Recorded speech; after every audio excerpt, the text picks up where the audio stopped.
Students, welcome to Jayashree's teaching class. এখন আমরা চতুর্থ শ্রেণীর দ্বিতীয় পর্যায়ক্রমিক মূল্যায়নের পরিবেশ থেকে মডেল কোশ্চেন পেপার 13 সলভ করব। যেখানে একের কথায় কি বলেছে দেখো, রাতের আকাশে চাঁদ দেখতে না পেলে তাকে কি বলবো?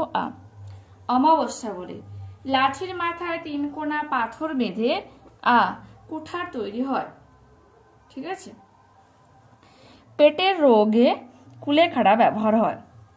যারা ডোকরার কাজ করেন তাদের মালাহার বলা হয়। ছিপ ঘুনি তৈরি হয় বাঁশ দিয়ে। বাসক একটি ভেষজ উদ্ভিদ। শনি গ্রহের সন্ধানে গেছে ক্যাসিনি।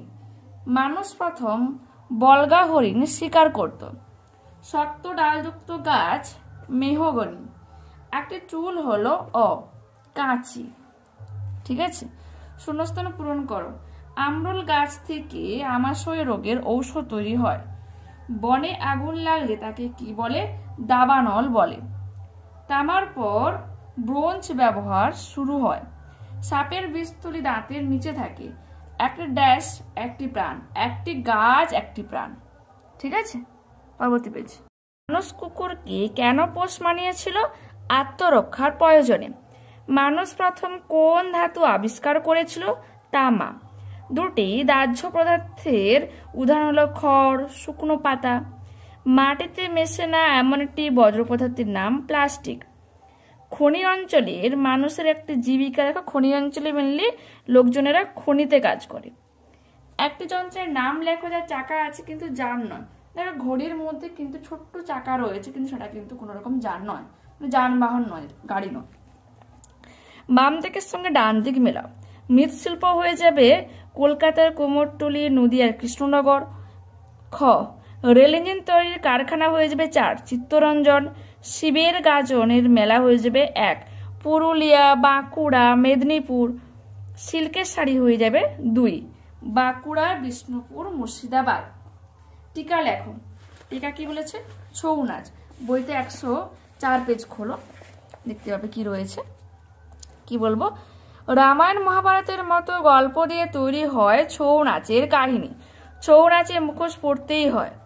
পুরুলিয়া জেলায় জায়গায় জায়গায় ছড়িয়ে আছে ছৌ নাচের মুখোশ বানানোর শিল্পীরা। খুব সামান্য জিনিস দিয়ে এগুলোকে তৈরি হয়।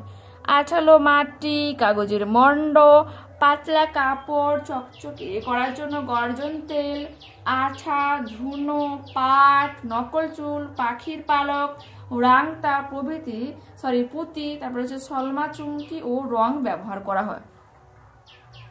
ঠিক আছে। এরপর আছে ভেষজ উদ্ভিদ।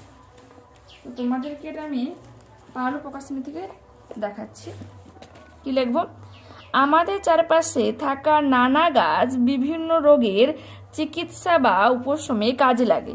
এসব উদ্ভিদকে কি বলা হচ্ছে? ভেষজ উদ্ভিদ বলে।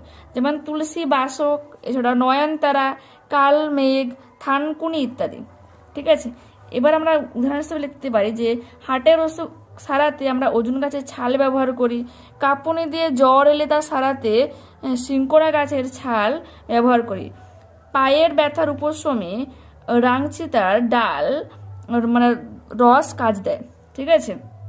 গলা ব্যথা হলে বাসক পাতা, মিছরি, গোলমরিচ জলে ফুটিয়ে সেই গরম জল খেলে উপশম হয়। পায়ে চোট লাগলে বা মুচকে গিয়ে ফুলে থাকলে যন্ত্রণা হলে চুন ও হলুদ মিশিয়ে গরম করে লাগানো হয়। ঠিক আছে। তো দেখে নিয়েছো। আর তোমাদের একটাই মডেল থাকলো, সেটাও আমি রাতের আগে 9টার আগে কিন্তু কমপ্লিট করে সলভ করে দেবো। ঠিক আছে। তো অবশ্যই তোমরা চ্যানেলের সঙ্গে থেকো।